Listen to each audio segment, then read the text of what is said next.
Saludos a todos los doctorantes de educación de la UPEL Extensión Académica San Felipe. En esta oportunidad, en el curso de generación de teorías, cuya facilitadora es la doctora Norelvi Saturnini, vamos a hablar sobre el tema del empirismo. Mis compañeros Antonio Rivero, Kimberly Pimentel y mi nombre Mario Llovera. El empirismo es considerado una corriente filosófica que enfatiza el papel de la experiencia y la evidencia, especialmente la percepción sensorial, en la formación de ideas y adquisición de conocimientos, sobre ideas innatas o tradición. Considerado como teoría del conocimiento o epistemología, se tiene que el empirismo toma como base de todo conocimiento la experiencia. Es así como la experiencia sensorial es la fuente única del saber. Entre sus máximos exponentes o representantes están los filósofos Francis Bacon, del siglo XVI, John Locke, del siglo XVII, George Berkeley, de inicios del siglo XVIII, y David Hume, del siglo XVIII.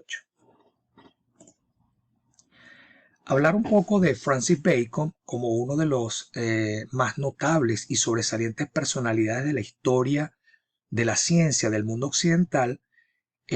A principios del siglo XVII escribió y publicó varias de sus obras. Entre las más importantes destacas el Novum Organum y el avance del conocimiento. También publicó una nueva edición del avance del conocimiento en un idioma universal para su época, que era el latín, con otro nombre denominado de la dignidad y el crecimiento de la ciencia, así como una tercera edición de su obra aumentada de sus ensayos en 1625. Un año después de su muerte, publicó Nueva Atlántida, una obra importante de interés metódico desde el punto de vista científico. Bacon llamó a su nuevo órgano para señalar que el método debería reemplazar el entonces promulgado en una recopilación medieval de escritos aristotélicos conocido como Organum. Los problemas relacionados con el estudio de la naturaleza que el órgano no tomaba en cuenta e incluso patrocinaba fueron bautizados como ídolos y clasificados en 4 grupos. Los ídolos, según Bacon, eran los de la tribu, que dependientes de la naturaleza humana, que tienden a aceptar hechos sin documentación adecuada y a generalizar a partir de la información incompleta. Los ídolos de la cueva, basados en la tradición y en la educación del individuo. Los ídolos del mercado, que tienen que ver con el uso inadecuado del lenguaje, y los ídolos del teatro, que son todos los dogmas incorporados en el periodo en que el individuo todavía no ha desarrollado la capacidad de examinarlos racionalmente, ya sean religiosos, culturales y políticos, y que son tan persistentes y tan difíciles de objetivar. De acuerdo a Bacon, la filosofía aristotélica era un ídolo del teatro que debería ser exhibido y desacreditado, por las siguientes razones. Primera, propone la colección accidental y acrítica de datos sin la guía de alguna idea o hipótesis directriz. Segundo, generaliza a partir de muy pocas observaciones. Tercero, se basa en la inducción por simple generalización que sistemáticamente excluye los experimentos negativos. Cuarto, el valor real y práctico de los silogismos descansa exclusivamente en la definición específica o en la realidad de las premisas.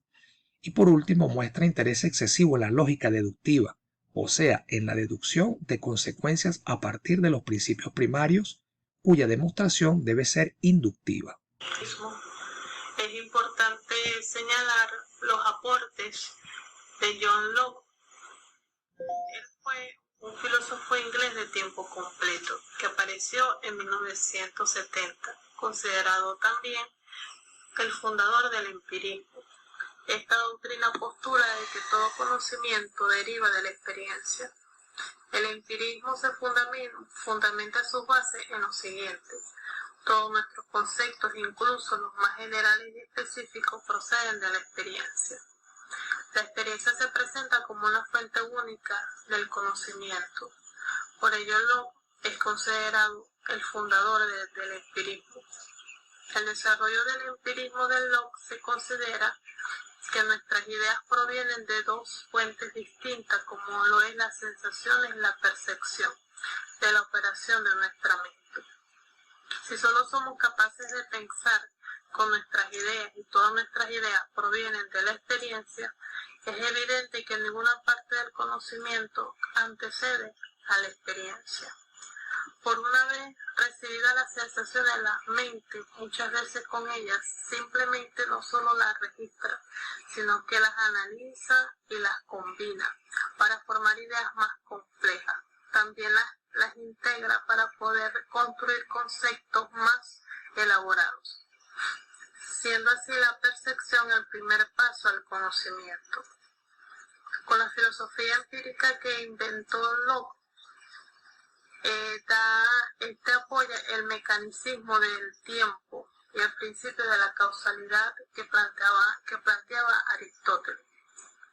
Según Locke, cuando pensamos en objetos corporales, combinamos tres ideas, como son las cualidades primarias, las secundarias y el poder.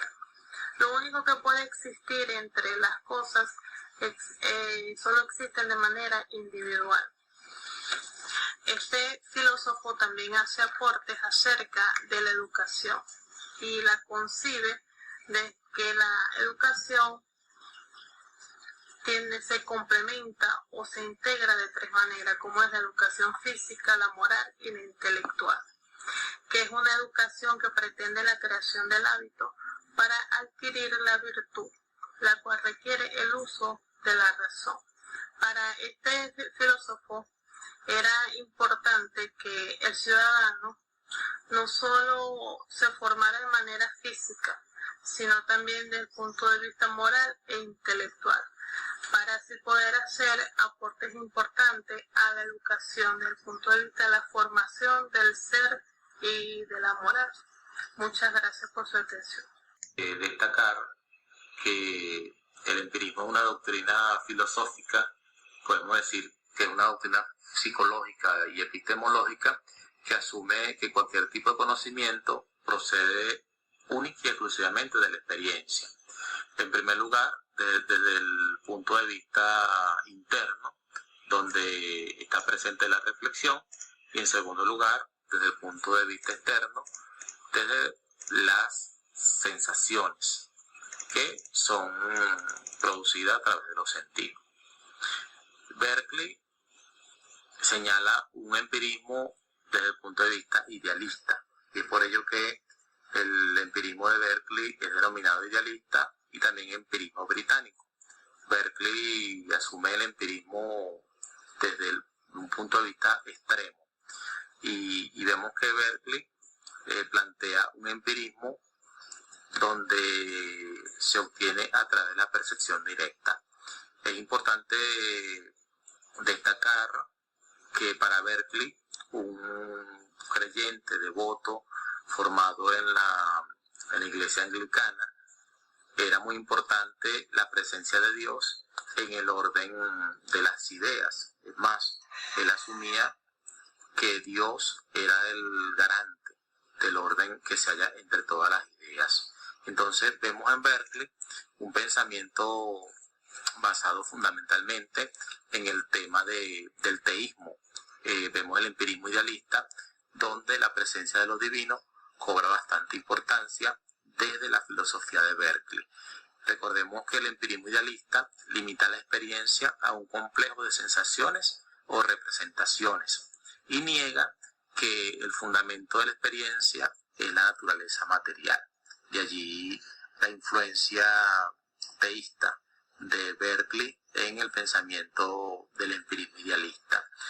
La filosofía científica de Berkeley ha sido bautizada como empirista, positivista, instrumentalista, fenomenológica y teísta, como dije anteriormente. Allí vemos entonces que estas distintas posiciones filosóficas, epistemológicas, podemos decir también, surgen a partir de una amplia proliferación de las distintas posturas filosóficas. Y es por eso que a través de esta rica taxonomía se plantea lo que la denominación pues de cada una de las nuevas escuelas del pensamiento filosófico. Allí vemos también en el pensamiento de Berkeley que él hablaba de el ser es ser percibido. O sea, el ser es ser si percibe. Entonces, es importante puntualizar el tema de la presencia de Dios en las sensaciones. Es decir, a través de Dios, se producen las sensaciones por medio de los sentidos.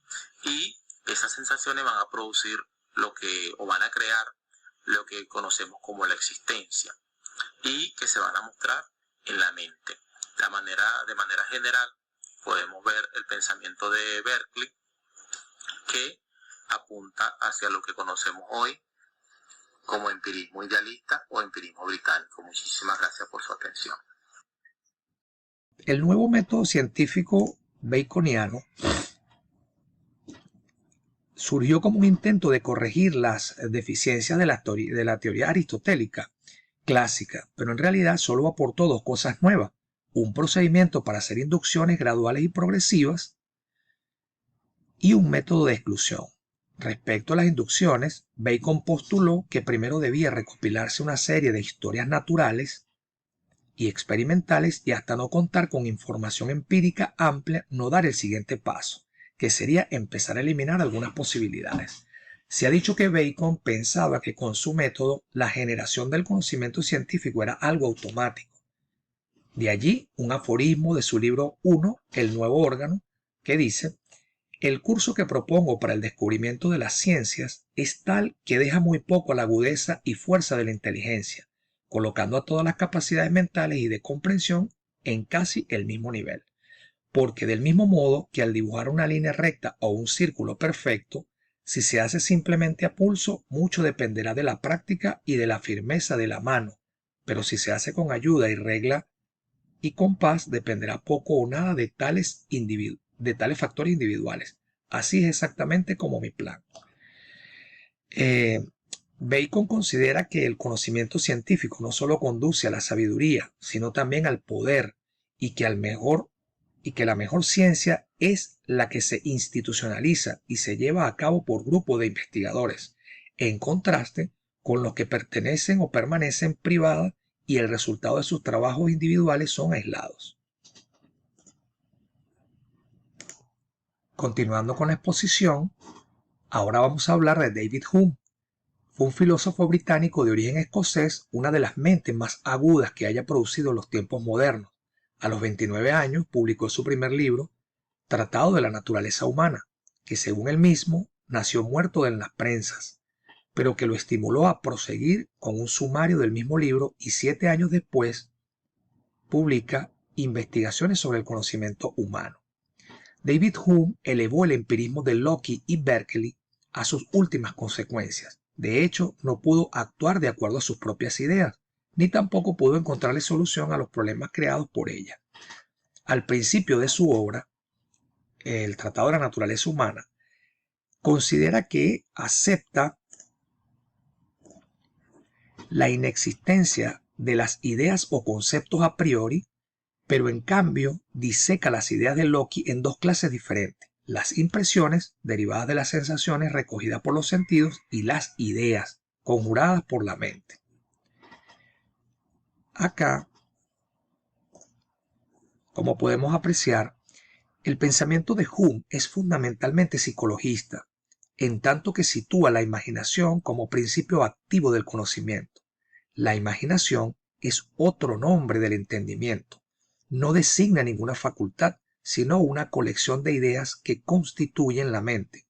Así, la imaginación o fantasía nos permite organizar las ideas a partir de la experiencia.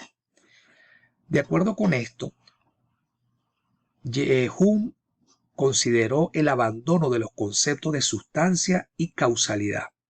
El escepticismo de Hume lo llevó a negar la posibilidad del conocimiento racional y a postular que todo lo que creemos se basa más bien en nuestros sentimientos que en nuestra razón. El rechazo del principio de inducción es quizás la parte medular de su escepticismo. Sin embargo, los argumentos lógicos parecerían sugerir que es imposible llegar al conocimiento de principios generales verdaderos sobre la naturaleza a partir de observaciones externas e individuales. Para hacer esto filosóficamente aceptable, el principio de inducción debe poder derivarse de otro principio independiente y no basado en la experiencia, por lo que puede concluirse que Hume demostró que el empirismo puro no es suficiente para el desarrollo de la ciencia. Aquí les dejo uno de los pensamientos de Hume: el más dulce e inofensivo camino de la vida conduce a través de la avenida de la ciencia y del saber. Y ya para cerrar, el hombre es un ser racional y continuamente está en busca de la felicidad, que espera alcanzar mediante la gratificación de alguna pasión o sentimiento. Rara vez actúa, habla o piensa sin una finalidad o intención. Muchas gracias por su atención.